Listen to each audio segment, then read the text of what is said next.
Welcome back to Straight Talk. We're here with our friends Artist and Shashi. Welcome, gentlemen. How are we doing today? Excellent. Oh, you playing bartender at this project? We are. Thank God for the bartender. Oh, served. We're actually going to eat this time. Shout out to Joseph Little on our YouTube channel. Thank you for watching, Joseph Little. We are going to consume some things here today. But see, Gentlemen, I love that join in. Joseph called us out on it because I was just like, we had made people this over for beautiful brunch. We should We're eat gonna the eat it. brunch. And Joseph was like, so if I watch part 2, are they going to start eating the brunch? So I By was part 3, he's like, when are you guys going to eat brunch? I mean, forget So what here you're we are. talking about, or do we want the brunch? Here we are, Joseph. We're eating our brunch. Yeah, get into that. So, we brought you gentlemen here today to talk about Pride. Awesome. This is our Pride Month, June. Could you imagine that it's yourself. 44 years of Pride? This year will be the 44th year of celebrating Pride in Is New that York right? City. Yeah. Pride started on June 28th, 1969, Yep. the Stonewall Riots, Stonewall. which was Judy Garland's funeral, and they were fed up. The cops were coming in to raid Stonewall, and they weren't having it.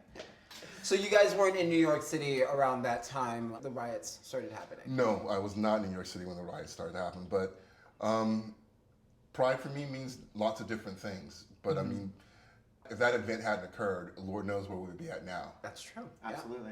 So, growing up as a gay man, what is Pride for you?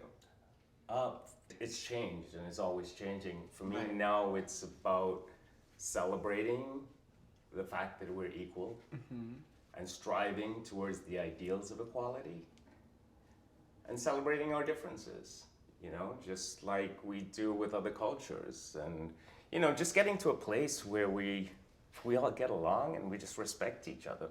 Yeah.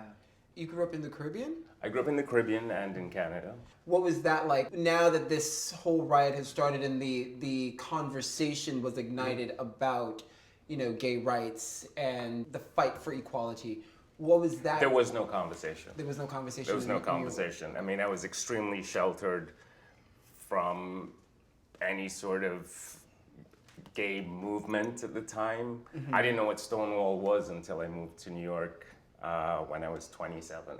Wow. It was just completely different. We didn't talk about AIDS. We didn't talk about being gay. We didn't, you travel and you hear things and you see things on the news, but it never really hit home as to, the complexities and the intricacies and what it all meant. In your part of the world at that time where you were. Growing up in Long Beach was different for me. Like, I grew up around my grandmother's table. My grandfather's cousin, his name was Cleotis. And Cleotis had auburn hair that he straightened. Ooh. His nails were always done, always shiny, always perfect, impeccable dresser, very, very sweet. He was not allowed in the house if my grandfather was there. Because he was gay. But if my grandfather wasn't there, Cleotis was sitting there snapping peas with everybody else in the kitchen and hanging out and talking. Did you understand what that was and why? I understood at that point it was because he was different. But he was always one of the nicest, kindest, sweetest people that I can remember growing up. And he was a character, he was something different. Cousin Cleo was coming. Grandma'd break out, Miss Cleo. really, Miss break Cleo. out. No, but that's the difference. Back then there was no miss this and miss that. There was a definite way of being as far as a gay black man went. There were certain things that you did and did not do and that were appropriate and weren't appropriate. Like now I see some of the kids and I'm like, it used to freak me out, I guess maybe about 15 years ago. Why are you so feminine? Why do you have to act this way? Why do you have to do this? And it bothered me. Like a politician, I've evolved on that stance. And I think that it is important that someone's able to express themselves the way they choose to express themselves, period. And that's just it, end of story.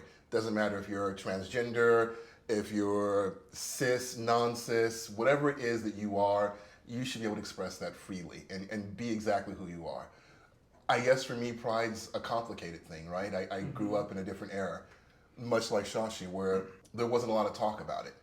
And if there was talk about it, it was very short and concise and very specific. Or derogatory. Yeah, or derogatory as well. So I think that's one of the reasons why I used to have a huge issue with gay men when they were more flamboyant, more in touch with their feminine sides than I felt I was at that point in time. Now I look at it and I just think Because did you view that as a performance? Did you feel that because they're identifying as gay that they're putting on? Sometimes yes, and I honestly still believe that sometimes I'll see some guy walking down the street and he's got his purse on his arm and he's got his makeup bag with him and he's got on a pair of pointy little shoes and he's like swishing down the street and he's like, yes, for the gods, and I'm like, is this all this necessary? Is this really who you are? You feel like it's a show. It's a show. I wouldn't mind if this is who he was on a regular basis, but just to put on the show to say, yes, I'm here and I'm queer, I'm like, okay, I can get used to it, but it doesn't need to be thrown in my face in that manner. And that's that old school thought. And like I said, this was 15 years ago. Yeah. So now it's kind of like I see that guy walking down the street and I'm like, work, girl. I'm like, go ahead, work, girl. Because now you